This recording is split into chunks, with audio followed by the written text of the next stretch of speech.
Hola, ¿cómo están? Nosotros somos el grupo 3. Mi nombre es Karen Álvarez. Yo estoy Astrid Bisbal. Yo soy Pablo Puentes. Y el día de hoy vamos a hablar sobre la lectura del juego del hogar. Muchachos, no sé si ustedes en sus casas tengan chimenea o Pues, un asado de casualidad. actualmente no, pero en nuestra casa en Tunja primero teníamos, o sea, yo no lo alcancé a conocer, pero antes había una estufa de leña en la cocina y aún se alcanzaba a ver el exhausto en la fachada. O sea, sí, como que y se tapó, pero aún es un detalle bonito que aún permanece ahí. Pero algo que lo que hablaba mucho fue de que en la finca se tiene, o sea, un hueco Ok. ahí en mitad de la nada, en mitad del pasto, y que simplemente se colocan unas piedras y a la hora de hacer un asado o lo que sea, como que se echa leña y se empieza a cocinar. Sí. Qué chévere. No, la verdad yo debo confesar que siempre he vivido como en ciudad y en los apartamentos y las casas en las que he vivido no hay chimeneas en realidad. Solamente había como una que era mismo como construida en el mármol, pues en el concreto y como en acabado de mármol, y me decían siempre como que no la prendiera porque no se podía. Y otra de plástico que era un mueble pero asemejaba como una chimenea. Yo sí, como que toda la vida he tenido chimenea. Y sí me gusta mucho el concepto de sentarse alrededor del fuego, a comer. Además, como de eso mismo, que es un lugar de que invita, como fun fact. Yo como que de cumpleaños siempre pido leña. ¿En serio? Yo como, ay, me tienen que traer leña, porque hoy prendemos la chimenea, porque quiero estar ahí. Y las navidades, los 31, como que esto siempre hacemos, y tengo como 1000 fotos de asando la leña, o también hemos asado carne en la leña de mi casa. Y pues ya en términos de fogata, en la casa de mi abuela hay, o sea, está también este típico, o sea, no está como este lugar delimitado muy bien hecho, no, sino que hay un hueco con unas piedras en donde se hace, ahí se pone la leña y está en un patio, entonces como que también tiene esa relación directa con el cielo, que se hablaba en la lectura. Y también me acordé de esto de que en los 31 habían sacrificios de animales, o sea, pero ese mismo día se sacrificaba el animal, como que traían una cabra o era como, ay, en la mañana vamos a sacrificar la gallina para el almuerzo. Entonces como que me recordaba un poco que a lo mejor no tiene la misma connotación como antes, de que era la manera de conectar y llevar de este plano hacia otro mediante el fuego purificado, etc., sino que más bien era para nosotros actualmente, pero se me hace curioso que siga siendo muy similar. Ese rito del fuego, digamos, como mi experiencia también ahí en mi campus, es súper curioso también como ese, primero prenderlo, o sea, bueno, la ubicación ahí en lo que sea, como para hacer el asado, más que todo así como en que sea Navidad, en fiestas religiosas, Semana Santa, O el paseo de Moya. Paseo de olla, o al lado del río, sí, Sí, paseo es verdad, del río. sí. Exacto, como que en cierto modo como que se traslada, o sea, de forma literal y figurativa el hogar a medida que se traslada el El fuego. Sí, Ok, como ese centro. exacto. Sí, exacto. Pero también después el sacrificio, porque el campo, o sea, es lo que tú dices, ahí mismo. O sea, Ujú. tienen ahí, lo que hacen es engordar, pero, o sea, del buen modo, a los animales, ya sean cerdos, pollos, lo que sea. Para después, Ay, no. Sí, pero o sea, como que el procedimiento que se lleva se me hace muy bonito, porque es como una manera de homenaje, o sea, como de este sacrificio, como de aprecio a la vida, porque se siguen ciertos pasos, o sea, no hacen químicos, no es como, bueno, voy a comprar no sé, un pollo en la esquina y ya, sino que tienen cierta apreciación por el consumo de otra vida. Siento Ok. yo, en parte. Qué interesante que hayan podido vivir esas cosas. Yo lo que más recuerdo en Año Viejo era literal quemar el Año Viejo. No sé si eso sea válido, pero pues es como esa ceremonia un poquillo de dejar todas las cosas atrás, todas las cosas viejas del año y quemarlo con Sí, el fuego. el fuego Con purificador. El fuego purificador. Ujú. Y justo no es algo reciente porque me pareció muy interesante este tema como de los fuegos sacerdotales o de los fuegos de los templos, pero también los fuegos locales de las casas.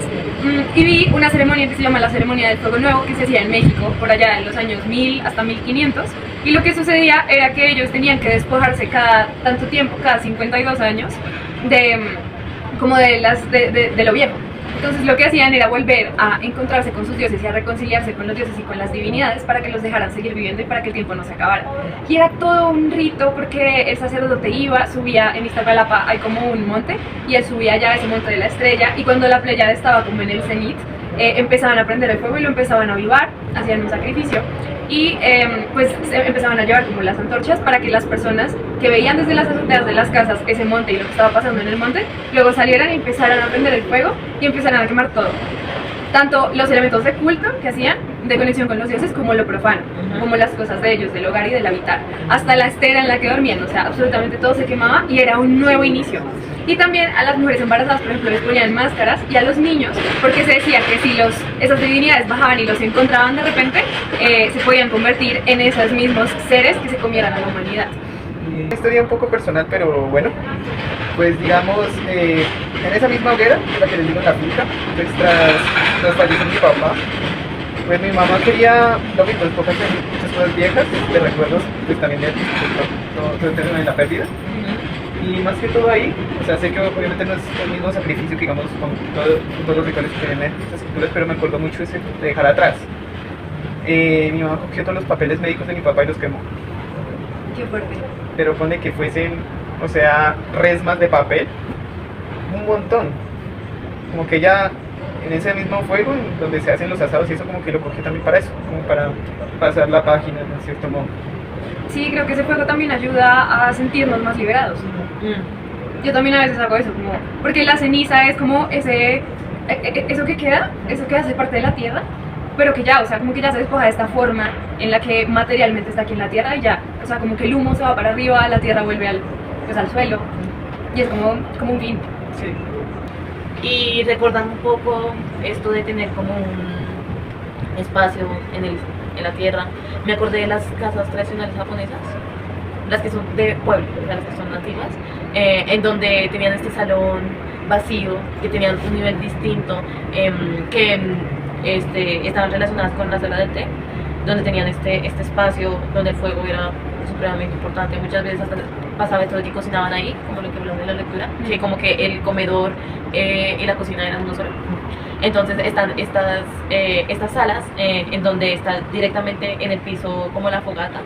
Entonces como que se sigue manteniendo muy viva esta tradición de reunión alrededor del fuego, como que también al ser como el tema de la ceremonia del té tiene un poco una connotación divina, como lo que decíamos de el ritual para sacrificar animales. Bueno, el tema de pues como ellos ingieren té me recuerda mucho eso en la arquitectura japonesa antigua. Es que me parece muy importante eso porque es el hecho de nosotros ser conscientes de esa historia y de dónde vienen las cosas que podemos generar, los arquetipos, porque es que ahorita todo ya está muy simplificado. Y todo se fue como, ¿saben? Como partiendo, como dividiendo, como... Y pues ya nada tiene como ese significado y la arquitectura debe tener un significado. Digamos, por ejemplo, de que pues tú no has vivido mucho pues, con el fuego, o sea, de forma literal. Tiene mucho que ver con eso. Se ha simplificado como esa función del fuego, que decía Fabio, ya sea pues en el espacio literal, como en la función que tiene dentro del hogar, se ha tergiversado, simplemente olvidado. Quedó como Siento que un lujo. se ha optimizado. O sea, se ha optimizado. Todo está tan optimizado de que utilizas las cosas con un propósito específico, que antes algo era para muchas cosas, digamos una cuchara servía para un montón de cosas. O que lo mismo cuando era un niño, o sea, un palo era una espada, era una pala, era un montón de cosas. Entonces, pues antes como no habían tanto, y igual eso tanto bien había, o sea, como que ya no solo puede ser arquitecto, sino que tiene que especializarse, es como que todo es tan específico y tan hecho, Sí. y antes era todo muy general. Entonces, entonces ya dividieron como Los usos de un solo objeto. El fuego para ver, para Sí. cocinar, para... Como precisamente era súper curioso ver cómo describía Fabio las casas antiguas, o sea, era un espacio gigante, o sea, que era para estar. Total. Tenía el exhausto de la hoguera o lo que sea, pero ahí puedes poner la mesa, puedes poner sillas, puedes poner lo que sea, no era como algo súper especializado. Ahí.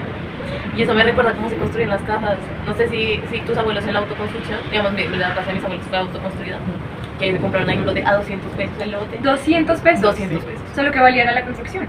No, Pero el lote pues ¿no? ahí costaba, pero... No sé. Solo sí, como que con 200 me compro un bol.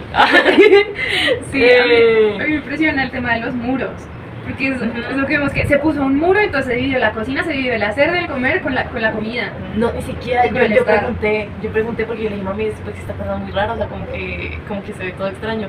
Que es que ella me decía que ellos construían un cuarto al tiempo. ¿Cómo así? O sea, construían un cuarto y ese cuarto era todo. Ok. Y después de un tiempo, oye, yo sé que eran 3 hijos, ¿no? Y después de un tiempo, cuando ya ahorraban una plata, construían otro cuarto. Y luego, entonces ya como había otro cuarto, entonces ese cuarto lo cogían para la cocina. O sea, literal, como lo que está explicado en el texto, así era la autoconstrucción. Entonces luego construían otro cuarto. Ah, bueno, entonces este cuarto es el comedor. Pero al principio todo estaba junto y según las posibilidades de dividir espacios, se creaban los usos de la casa. Wow. Una mitad así mis abuelos eran como más...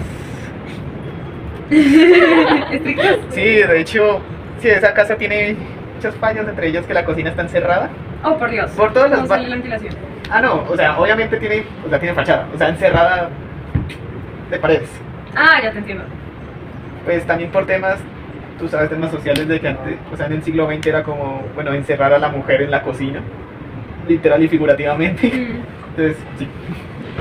No, fíjate que yo decía, pero porque este cuarto que es la cocina no tiene las suficientes ventanas para una cocina? Nos estamos ahogando, nos estamos asando con este calor. Es que todas las habitaciones eran iguales porque no sabían para qué se iban a ¿Para qué usar. eran? ¿Qué buscaban Ajá. tener? Literal, es como, bueno, Karen, vamos a construir mi casa. Y tú y yo no estudiamos arquitectura. O sea, Era arquitectura sin arquitectos. sí, Pero era más arquitectura que la que hace Sí, los sí, sí, arquitectos. sí, sí, sí, sí. Entonces todo está así como... Y yo sí que no entiendo por qué está construido así. Sí, Por eso. ellos eran maestros, o sea, iban ahí haciendo poco a poco, a veces sí, con lo más rudimentario, pero hacían cosas increíbles. Total. Ojalá resignificar la arquitectura de nuevo de esa forma. Gracias. Gracias.